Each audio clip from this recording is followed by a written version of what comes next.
আজ আমরা আলোচনা করব এবছর যারা রাষ্ট্রবিজ্ঞান অনার্স নিয়ে 5th সেমিস্টার পরীক্ষা দেবে, তোমাদের যে ডিএসসি B1 রয়েছে, অর্থাৎ Indian foreign policy in a globalising world, এই পেপারে 2022 সালে যে প্রশ্নগুলো পড়েছিল তার উত্তরগুলো নিয়ে আলোচনা করব।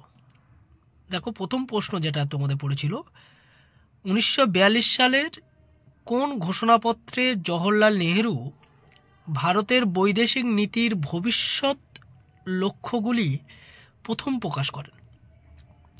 উত্তর হবে 1946 সালের 7ই সেপ্টেম্বর অন্তর্বর্তী সরকারের প্রধান হিসাবে জওহরলাল নেহেরু জাতির উদ্দেশ্যে প্রদত্ত একটি বেতার ভাষণ থেকে ভারতের বৈদেশিক নীতির প্রথম লক্ষ্যগুলি প্রকাশ করেন। পরের প্রশ্ন, বান্দুং সম্মেলন কবে এবং কোন দেশে অনুষ্ঠিত হয়? উত্তর হবে 1955 সালে 18 থেকে 24 এপ্রিল ইন্দোনেশিয়ার বান্দুং শহরে বান্দুং সম্মেলন অনুষ্ঠিত হয়। পরের প্রশ্ন, সম্মিলিত জাতিপুঞ্জের সাধারণ সভার প্রথম মহিলা সভাপতি কে ছিলেন? উত্তর হবে বিজয়া লক্ষ্মী পণ্ডিত, 1953 সালে। পরের প্রশ্ন, চতুর্দশ দলাই লামাকে ভারত কবে রাজনৈতিক আশ্রয় প্রদান করে? উত্তর হবে 1959 সালের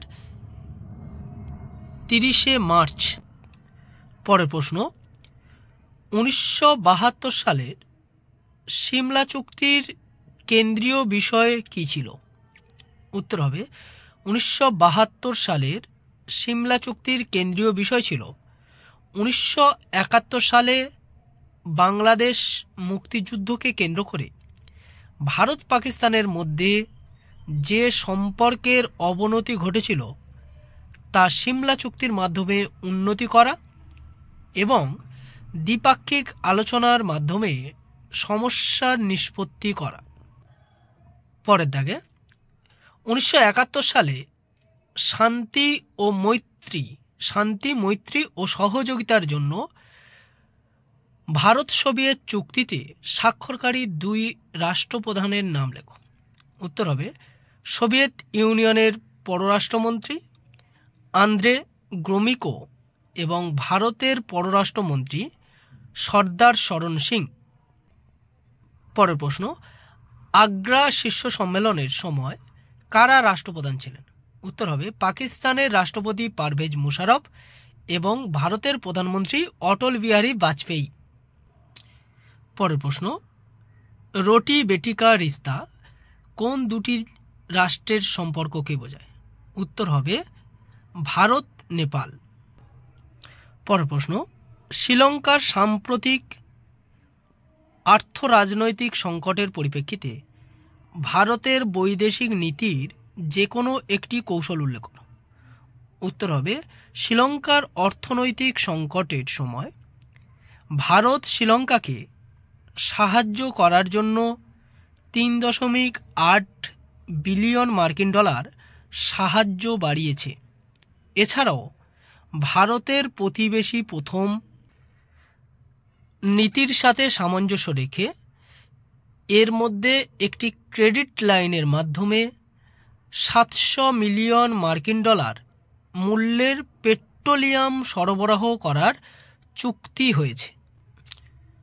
পরের প্রশ্ন, আকসাই চীন কি? উত্তর হবে আকসাই চীন হল ভারত ও চীনের মধ্যকার একটি বিতর্কিত অঞ্চল। ভারতের মতে এটি ভারতের জম্মু ও কাশ্মীর রাজ্যের লাদাখের অংশ, আবার চীনের মতে এটি তাদের জিংজিয়াং প্রদেশের অংশ।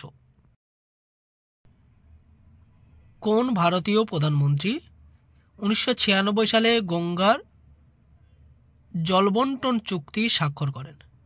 উত্তর হবে H.D. দেবগৌড়া। পরের প্রশ্ন, ভারতের কোন প্রধানমন্ত্রী পূর্বে তাকাও নীতির উদ্যোগ গ্রহণ করেন? উত্তর হবে P.V. নরসিমহা রাও। পরের প্রশ্ন, মার্কিন যুক্তরাষ্ট্র কবে generalised system of progress preference বা জিএসপি তালিকা থেকে ভারতের নাম বাতিল করে? উত্তর হবে 2018 সালের 5 জুন। পরের প্রশ্ন, প্রতিবেশী কোন দেশকে ভারত সাম্প্রতিককালে আর্থিক জ্বালানি সরবরাহ করেছে? উত্তর হবে শ্রীলঙ্কাকে। পরের প্রশ্ন, প্যারিস চুক্তিতে পরিবেশ সংরক্ষণ প্রশ্নে ভারতের সাম্প্রতিক প্রতিশ্রুতিটি উল্লেখ করো। উত্তর হবে অজীবাশ্ম জ্বালানি থেকে পুনরুৎপাদন করার ক্ষমতা 40% পৌঁছানোর লক্ষ্য।